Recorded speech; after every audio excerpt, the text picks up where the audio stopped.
Assalamualaikum warahmatullahi wabarakatuh. Perkenalkan, nama saya Jody Setiawan, NIM H1B1200013, UAS Kajian Demokrasi, dosen pengampu Hatta Abdi Muhammad SIP MIP, dengan tema Realitas Politik Elektoral, Kartel Politik, Dinasti, dan Oligarki Politik. Dinasti politik adalah sebuah kekuasaan yang dipegang oleh keluarganya guna untuk menguntungkan keluarganya secara turun-temurun selama kekuasaan masih dipegang oleh keluarga itu sendiri. Kita bisa memberikan contoh dinasti politik itu seperti dalam sebuah pemerintahan, ketika kekuasaan dipegang oleh ayah atau ibu kita, itu keturunannya itu bisa menjabat juga, seperti itu di ruang lingkup pemerintahan.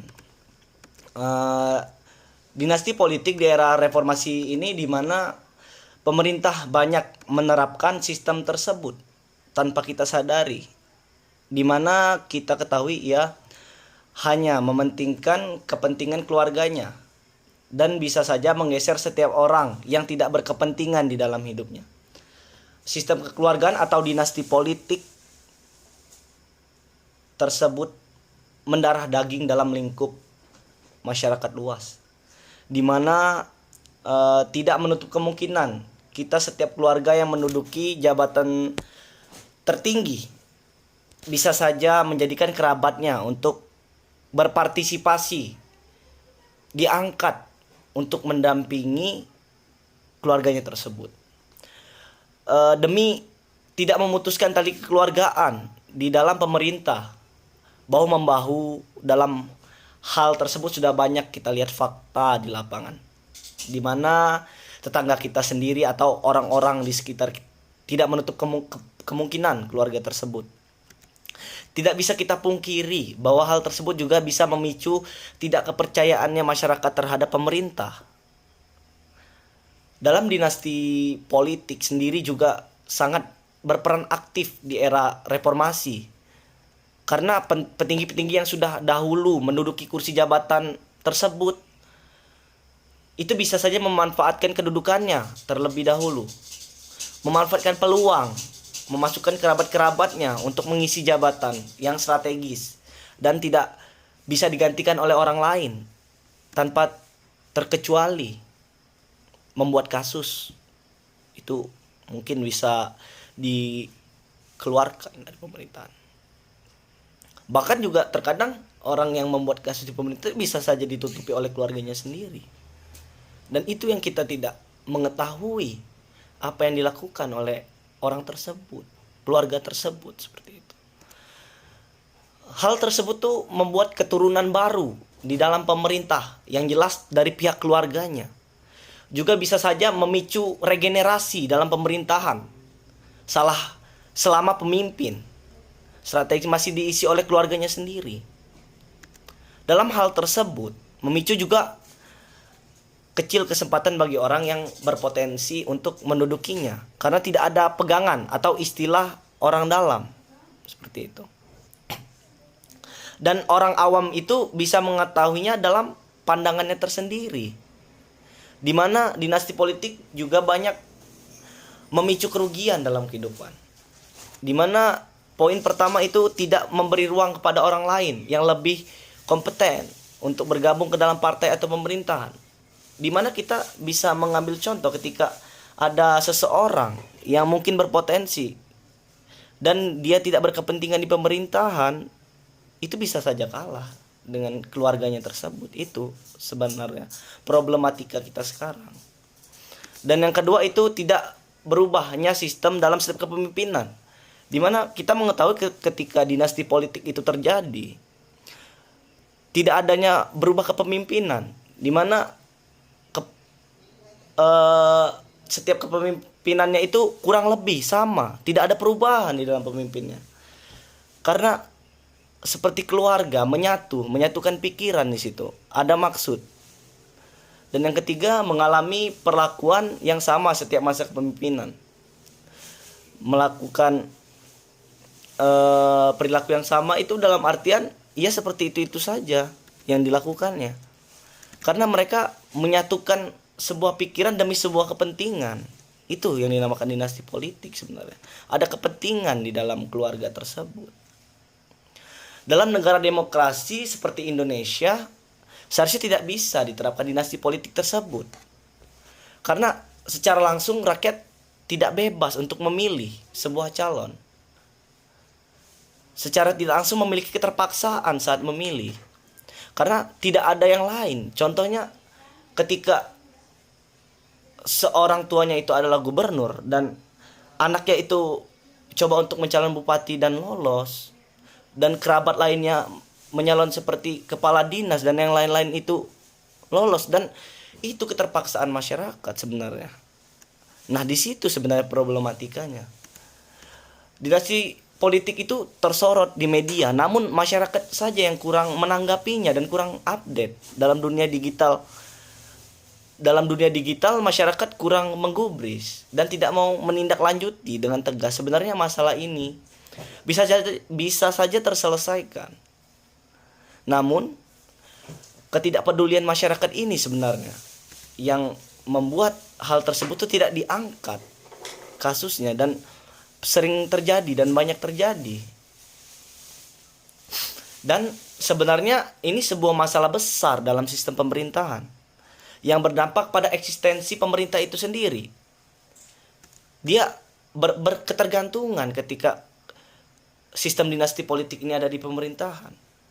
Dan eksistensinya itu tidak dimunculkan karena dia memikirkan, oh masih ada ini dan ini, masih bisa ini, ditolong ini, seperti itu analoginya. Dan beberapa pengamat itu menilai bahwa dinasti politik akan menumbuhkan oligarki politik dalam iklim yang tidak kondusif bagi upaya regenerasi kepemimpinan politik, di mana kekuasaan hanya berkutat atau dikuasai orang-orang yang mempunyai pertalian kerabat atau berasal dari satu keluarga tanpa memberi celah kepada pihak lain untuk kesempatan di pemerintahan contohnya. Di samping itu juga dinasti politik akan berdampak buruk bagi akuntabilitas, birokrasi dan pemerintahan. Karena cenderung serakah dan rawan terjadi praktek KKN. KKN itu kolusi dan nepotisme. Nah, itu rawan terjadi karena ada kepentingan di situ. Itu sebenarnya yang menjadi masalah rakyat Indonesia sekarang di pemerintahan. Dinasti politik di Indonesia sebenarnya adalah sebuah hal yang jarang sekali dibicarakan, jarang digubris. Padahal dinasti politik itu dilakukan secara sadar maupun tidak sadar, menjadi benih dalam perpolitikan di Indonesia sejak zaman kemerdekaan. Dan kita mengetahui juga adanya yang namanya oligarki politik, atau yang biasa kita tahu struktur kekuasaan terdiri dari beberapa elit, keluarga atau perusahaan yang diizinkan untuk mengontrol satu negara atau organisasi. Kurang lebih dengan dinasti politik. Dan oligarki itu berasal dari bahasa Yunani yang mana kita tahu oligarchs, yang berarti sedikit yang memerintah. Dia tidak digerakkan, tapi dia yang menggerakkan orang, seperti itu. Dan bentuk pemerintahan seperti demokrasi, teokrasi, dan monarki dapat dikendalikan oleh oligarki. Adanya konstitusi atau piagam formatif serupa. Dan kemungkinan oligarki memegang kendali yang sebenarnya atas pemerintahan. Seperti itu. Dan ada hukum besi oligarki. Semua sistem politik pada akhirnya berkembang menjadi oligarki. Dalam demokrasi, oligarki menggunakan kekayaan mereka untuk mempengaruhi pejabat terpilih. Dan monarki, oligarki menggunakan kekuatan militer atau kekayaan mereka untuk mempengaruhi raja atau ratu. Itu penjelasannya. Dan secara umum kita tahu para pemimpin oligarki untuk membangun kekuatan mereka sendiri dengan sedikit atau tanpa memperhatikan kebutuhan masyarakat. Istilah oligarki dan Plutokrasi sering membingungkan. Para pemimpin plutokrasi selalu kaya, sedangkan para pemimpin oligarki tidak perlu kaya untuk mendapat kendali. Jadi plutokrasi selalu oligarki, tetapi oligarki tidak selalu plutokrasi, seperti itu. Jadi oligarki secara struktur kekuasaan yang dikendalikan oleh seorang kecil yang selalu terkait dengan kekayaan dan selalu terkait dengan keluarga, bangsawan, kepentingan pengusaha, dan lain-lain. Dan politik oligarkis, kita mengetahui dari berbagai literatur, tumbuh subur di masa Orde Baru ketika konsesi kebijakan diperpanjang oleh segelintir elit.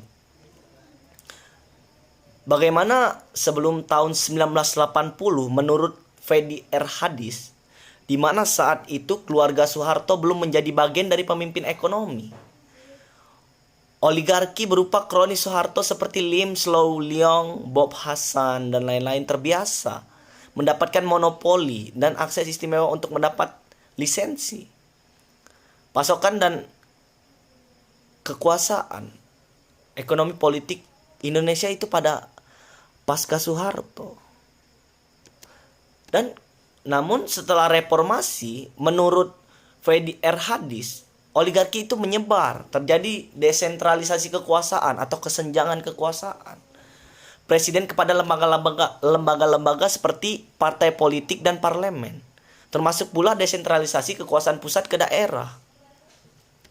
Kontrol otoritasi di masa Orde Baru atau Orba digantikan menggunakan politik uang atau money politik yang kita tahu bahwa di awal reformasi aroma politik kekerasan dan intimidasi dirasakan.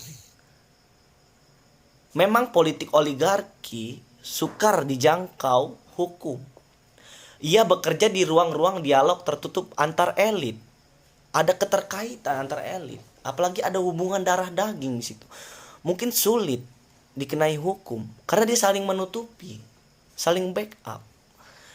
Dan muncul dalam menegosiasikan jabatan publik tidak sedikit melibatkan organisasi dan berbagai akses politik. Dalam koridor politik oligarki, maka urusan negara seperti urusan segelintir orang-orang itu saja mewarnai media dan kekuasaan, dipastikan menggerogoti kapasitas demokrasi. Jadi demokrasi kita itu mati ketika ada timbul dinasti dan oligarki, karena tidak ada keadilan di situ. Hanya orang-orang itu saja yang ada di situ. Sebab demokrasi memuja kompetisi. Fairness, nilai-nilai keadaban publik. Hal tersebut hilang sekejap dalam politik oligarki. Dan kita mengetahui di dalam politik oligarki dan dinasti politik itu, dan orang yang tidak memiliki eksistensi tadi ingin menduduki sebuah jabatan pemerintahan, itu bisa memunculkan sebuah money politik.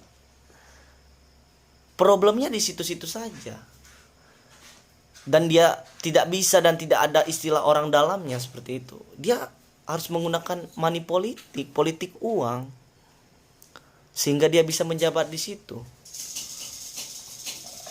Problematikanya di situ, permasalahan tersebut. Itu muncul karena kerakusan sebuah pemerintahan dan keluarganya. Itu sebab awal terjadinya semua, itu ada keterkaitan.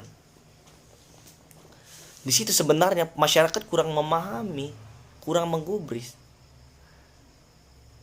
Dan ketika muncul oligarki dan politik dinasti serta money politik, itu menurunkan tingkat kepercayaan masyarakat, di mana dia mengetahui di setiap pemerintahan itu saja yang memegang, tidak ada orang lain. Kalaupun ada, itu sedikit sekali kemungkinannya. Dan kita bisa pungkiri itu mungkin bisa menggunakan money politik, bisa saja. Namun kita tidak bisa menjelaskan itu karena kita tidak membaca risetnya seperti itu. Tapi semua ini tidak menutup kemungkinan terjadi di Indonesia sudah menyebar luas seperti mendarah daging. Itu istilah mendarah daging tadi sudah kebiasaan yang sering dilakukan seperti itu problematikanya. Mungkin itu saja materi yang bisa saya sampaikan. Saya akhiri dengan billahi taufik walhidayah. Wassalamualaikum warahmatullahi wabarakatuh.